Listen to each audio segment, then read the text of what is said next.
Because I came here with two very short songs, I decided to abuse the offering of saying a quote by instead saying an entire poem. So this poem is called A Morris Dance. It's by the wonderful poet and anthologist Mary Jo Salter.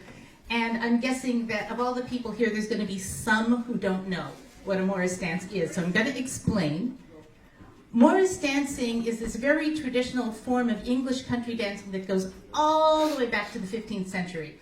And it's very cool. It's very complicated. They wear these crazy costumes, and they sometimes have little handkerchiefs or big wooden clubs that they bang together. It's sort of interesting to watch. However, like many things that are old-time and traditional, the people doing this are not necessarily incredibly youthful. And that's really all you need to know to appreciate this poem. Across the common, on a lovely May day in New England, I see and hear the Middle Ages drawing near. Bells tinkling, pennants bright and gay, a parade of Morris dancers. One plucks a lute, one twirls a cape. Up close, a lifted pinafore exposes cellulite and more. Oh, why aren't they in better shape, the middle-aged Morris dancers? Already, it's not hard to guess. Their treasurer, her, their president, him, the Wednesday night meetings at the gym. They ought to practice more, or less, the middle-aged Morris dancers. Short-winded troubadours and pages, milkmaids with osteoporosis. What really makes me so morose is that they can't admit their ages, the middle-aged Morris dancers. Watching them gamboling and tripping on maypole ribbons like leash dogs, then landing, thunderously, on clogs. I have to say, I feel like skipping the middle-aged Morris dancers. But bunions and receding gums have humbled me.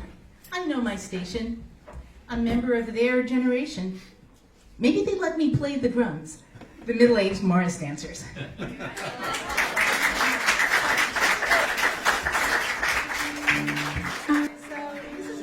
this is a song by Sarah Jarosz, who is an artist who, if you don't know her, I totally suggest you check her out. I love singing her songs.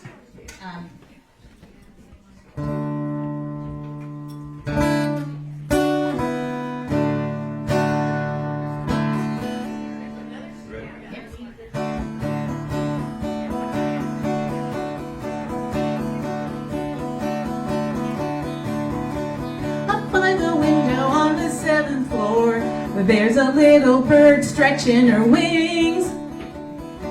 She's looking down at the world far below her. I can hear the little tune that she sings.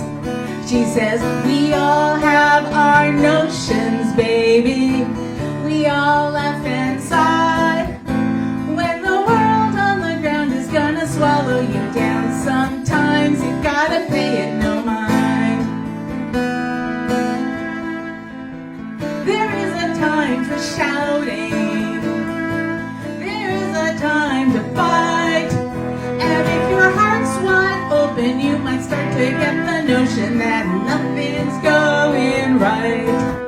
But if you're wise you know that sometimes, baby, it don't help to yell and cry. When the world makes you frown, don't let it swallow you down. Sometimes you gotta pay it no mind. You know the world keeps turning without you, baby.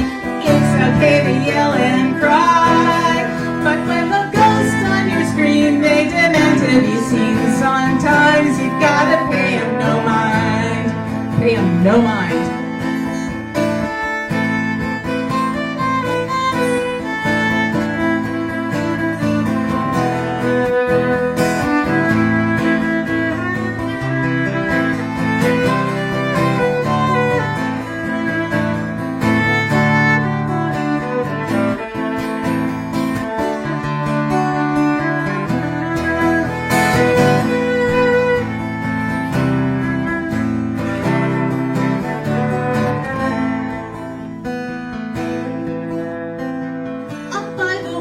On the 7th floor, my little bird's getting ready to fly. She's had enough of the world far below her. Now she's looking up at the sky. She says, past. We all have our notions, baby. We all laugh and sigh when the world on the ground is gonna swallow you down. Sometimes you gotta pay it no mind. Sometimes you gotta pay it no mind. Sometimes you gotta pay it no mind.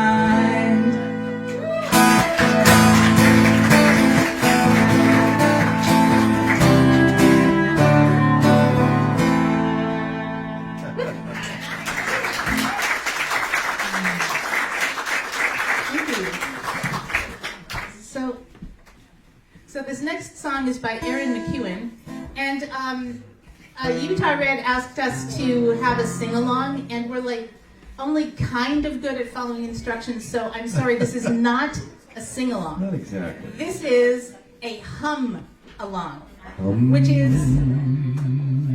I think is better because, you know, some people think they can't sing. It's not true. Everyone can sing. It's like, nah, they'll get it. No, they'll get it? Okay. They'll get it. All right. You guys, I promise you guys will get it. We were going to put out little cards that said, you know, M on the table. You'll get it. So.